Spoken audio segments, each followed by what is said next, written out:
My fellow Americans, 4 years ago, we launched a great national effort to rebuild our country, to renew its spirit, and to restore the allegiance of this government to its citizens. In short, we embarked on a mission to make America great again for all Americans. As I conclude my term as the 45th President of the United States, I stand before you truly proud of what we have achieved together. We did what we came here to do, and so much more. This week, we inaugurate a new administration and pray for its success in keeping America safe and prosperous. We extend our best wishes, and we also want them to have luck, a very important word. I'd like to begin by thanking just a few of the amazing people who made our remarkable journey possible. First, let me express my overwhelming gratitude for the love and support of our spectacular First Lady, Melania. Let me also share my deepest appreciation to my daughter Ivanka, my son-in-law Jared, and to Barron, Don, Eric, Tiffany, and Lara. You fill my world with light and with joy. I also want to thank Vice President Mike Pence, his wonderful wife Karen, and the entire Pence family. Thank you as well to my Chief of Staff, Mark Meadows, the dedicated members of the White House staff, and the Cabinet, and all of the incredible people across our administration who poured out their heart and soul to fight for America. I also want to take a moment to thank a truly exceptional group of people, the United States Secret Service. My family and I will forever be in your debt. My profound gratitude as well to everyone in the White House Military Office, the teams of Marine One and Air Force One, every member of the armed forces, and state and local law enforcement all across our country. Most of all, I want to thank the American people. To serve as your president has been an honor beyond description. Thank you for this extraordinary privilege, and that's what it is, a great privilege and a great honor. We must never forget that while Americans will always have our disagreements, we are a nation of incredible, decent, faithful, and peace-loving citizens who all want our country to thrive and flourish and be very, very successful and good. We are a truly magnificent nation. All Americans were horrified by the assault on our Capitol. Political violence is an attack on everything we cherish as Americans. It can never be tolerated. Now more than ever, we must unify around our shared values and rise above the partisan rancor and forge our common destiny. 4 years ago, I came to Washington as the only true outsider ever to win the presidency. I had not spent my career as a politician, but as a builder looking at open skylines and imagining infinite possibilities. I ran for president because I knew there were towering new summits for America just waiting to be scaled. I knew the potential for our nation was boundless as long as we put America first. So I left behind my former life and stepped into a very difficult arena, but an arena nevertheless with all sorts of potential if properly done. America had given me so much, and I wanted to give something back. Together with millions of hardworking patriots across this land, we built the greatest political movement in the history of our country. We also built the greatest economy in the history of the world. It was about America first because we all wanted to make America great again. We restored the principle that a nation exists to serve its citizens. Our agenda was not about right or left. It wasn't about Republican or Democrat, but about the good of a nation, and that means the whole nation. With the support and prayers of the American people, we achieved more than anyone thought possible. Nobody thought we could even come close. We passed the largest package of tax cuts and reforms in American history. We slashed more job-killing regulations than any administration had ever done before. We fixed our broken trade deals, withdrew from the horrible Trans-Pacific Partnership and the impossible Paris Climate Accord, renegotiated the one-sided South Korea deal, and we replaced NAFTA with the groundbreaking USMCA. That's Mexico and Canada, a deal that's worked out very, very well.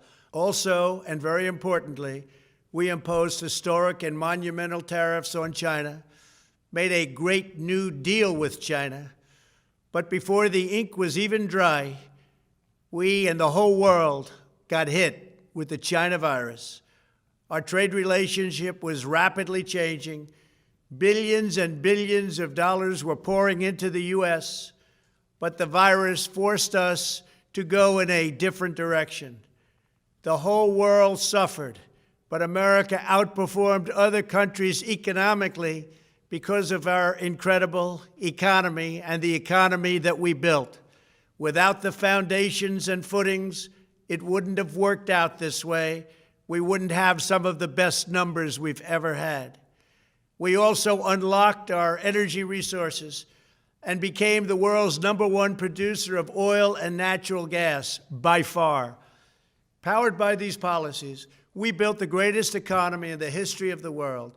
We reignited America's job creation and achieved record low unemployment for African Americans, Hispanic Americans, Asian Americans, women, almost everyone. Income soared, wages boomed, the American dream was restored, and millions were lifted from poverty in just a few short years. It was a miracle. The stock market set one record after another, with 148 stock market highs during this short period of time, and boosted the retirements and pensions of hardworking citizens all across our nation. 401ks are at a level they've never been at before. We've never seen numbers like we've seen, and that's before the pandemic and after the pandemic.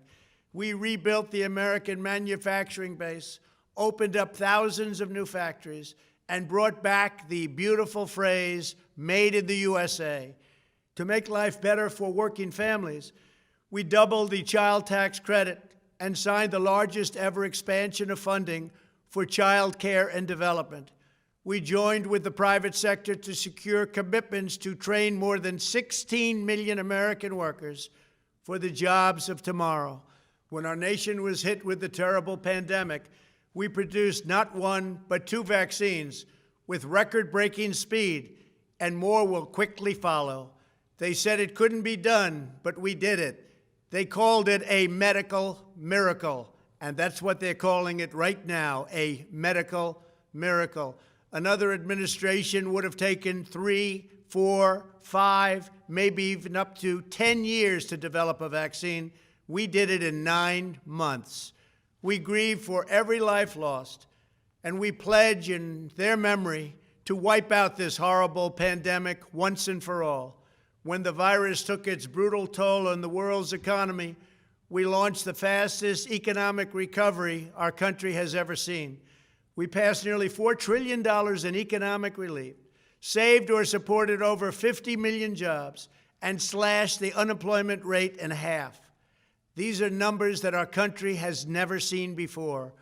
We created choice and transparency in healthcare, stood up to Big Pharma in so many ways, but especially in our effort to get favored nations clauses added, which will give us the lowest prescription drug prices anywhere in the world.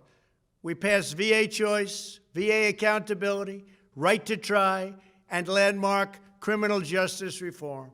We confirmed 3 new justices of the United States Supreme Court. We appointed nearly 300 federal judges to interpret our Constitution as written. For years, the American people pleaded with Washington to finally secure the nation's borders. I am pleased to say we answered that plea and achieved the most secure border in U.S. history.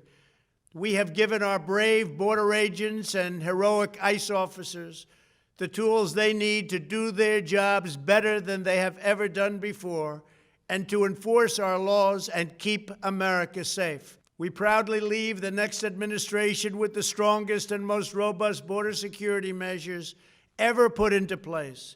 This includes historic agreements with Mexico, Guatemala, Honduras, and El Salvador, along with more than 450 miles of powerful new wall. We restored American strength at home and American leadership abroad. The world respects us again. Please don't lose that respect. We reclaimed our sovereignty by standing up for America at the United Nations and withdrawing from the one-sided global deals that never served our interest. And NATO countries are now paying hundreds of billions of dollars more than when I arrived just a few years ago. It was very unfair. We were paying the cost for the world. Now the world is helping us. And perhaps most importantly of all, with nearly $3 trillion, we fully rebuilt the American military, all made in the USA. We launched the first new branch of the United States Armed Forces in 75 years, the Space Force. And last spring, I stood at Kennedy Space Center in Florida and watched as American astronauts returned to space on American rockets for the first time in many, many years. We revitalized our alliances and rallied the nations of the world to stand up to China like never before.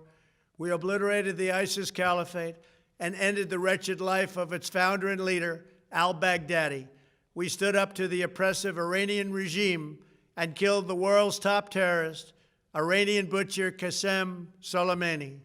We recognized Jerusalem as the capital of Israel and recognized Israeli sovereignty over the Golan Heights. As a result of our bold diplomacy and principled realism, we achieved a series of historic peace deals in the Middle East.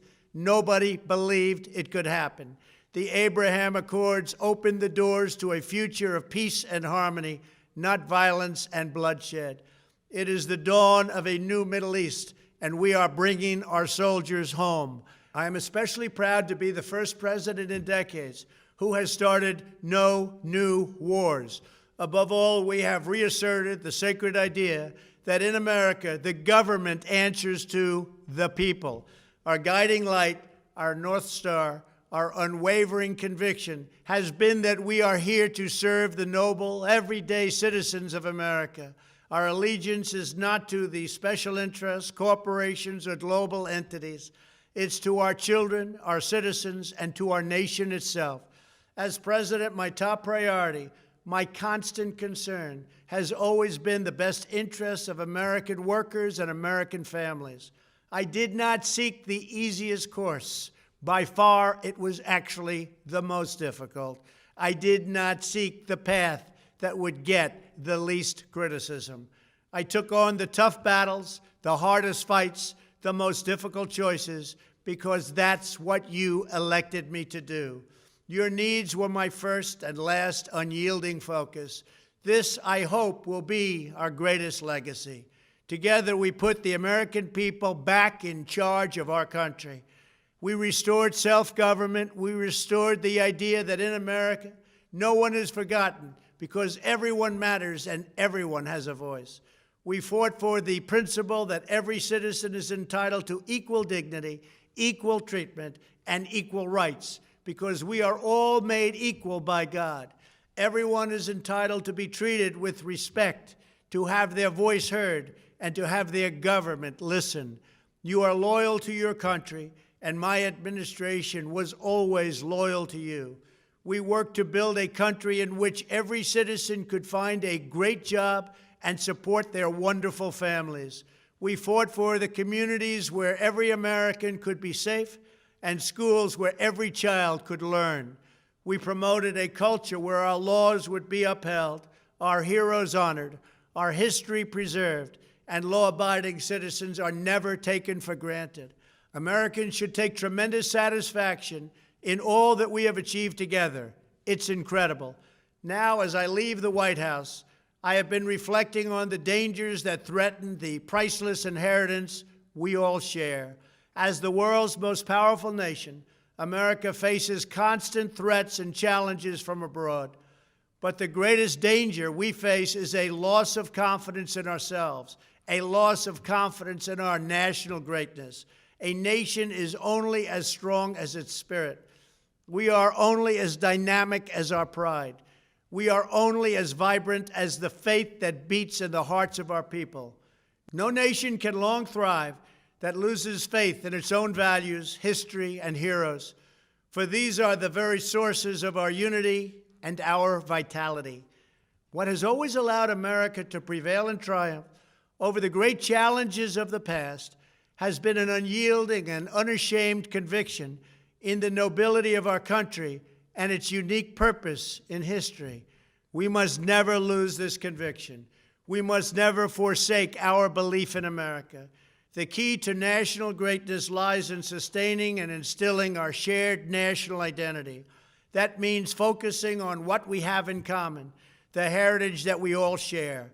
At the center of this heritage is also a robust belief in free expression, free speech, and open debate. Only if we forget who we are and how we got here could we ever allow political censorship and blacklisting to take place in America. It's not even thinkable.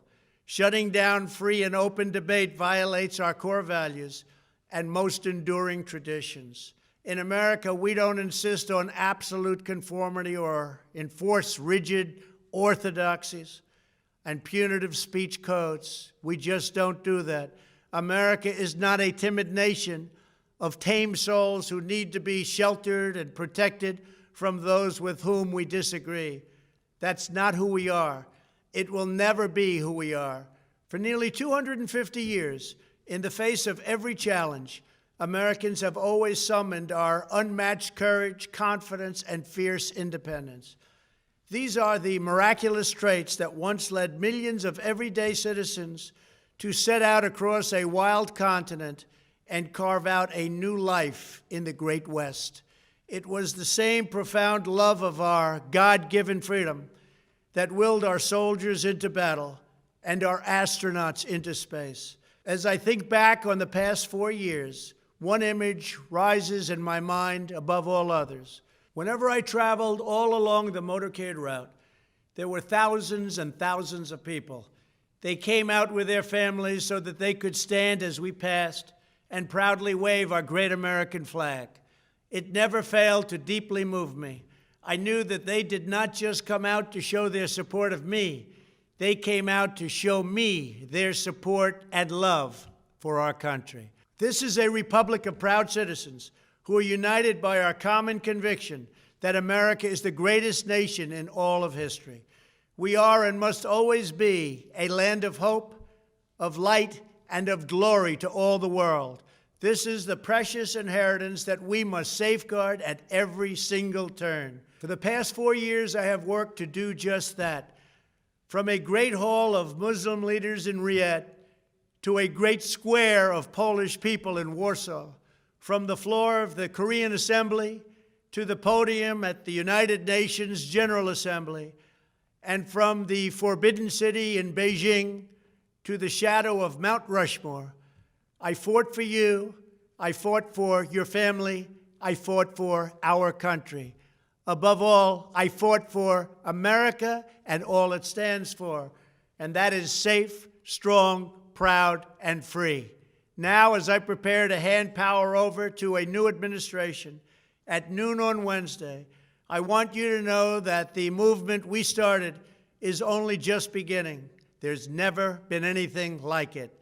The belief that a nation must serve its citizens will not dwindle, but instead only grow stronger by the day. As long as the American people hold in their hearts deep and devoted love of country, then there is nothing that this nation cannot achieve. Our communities will flourish, our people will be prosperous, our traditions will be cherished, our faith will be strong, and our future will be brighter than ever before. I go from this majestic place with a loyal and joyful heart, an optimistic spirit, and a supreme confidence that for our country and for our children, the best is yet to come. Thank you and farewell. God bless you. God bless the United States of America.